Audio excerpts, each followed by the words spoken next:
Sa ngalan ng Ama, ng Anak at ng Espiritu Santo. Amen. Panginoong Diyos na mapagmahal, lumalapit po kami sa iyo bilang isang pamilya na may pusong puno ng pananampalataya at pag-asa.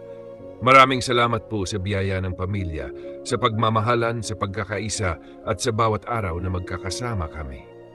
Panginoon, hinihiling namin ang iyong gabay sa bawat isa sa amin, sa aming mga desisyon, sa aming mga plano at sa aming pang-araw-araw na gawain, naway ikaw ang manguna.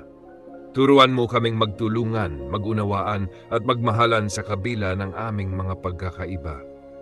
Panginoon, hinihiling din namin ang iyong proteksyon sa aming pamilya. Ingatan mo po kami sa anumang panganib, sakuna at kapahamakan. Ilayo mo kami sa sakit, aksidente at anumang masamang mangyari. Naway ang iyong presensya ang magbantay sa aming tahanan araw at gabi. Pagpalain mo po ang bawat miyembro ng aming pamilya. Pagpalain mo ang aming kalusugan, ang aming kabuhayan at ang aming kinabukasan. Bigyan mo kami ng sapat na lakas upang harapin ang mga hamon ng buhay at ang sapat na biyaya upang matugunan ang aming mga pangangailangan. Panginoon, punuin mo ang aming tahanan ng kapayapaan, kagalakan at pagmamahalan. Alisin mo ang galit, tampuhan at hindi pagkakaunawaan. Palitan mo ito ng pagpapatawad, pag-unawa at tunay na pagmamahal sa isa't isa. Tulungan mo kaming manatiling matatag bilang isang pamilya. Sa gitna ng pagsubok, naway lalo kaming magkaisa.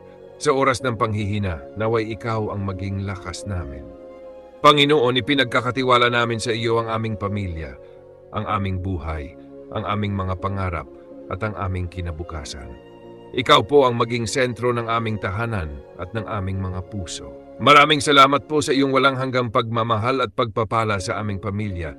Sa iyo kami kumakapit, sa iyo kami nagtitiwala, at sa iyo kami umaasa. Sa ngalan ng Ama, ng Anak, ng Espiritu Santo. Amen.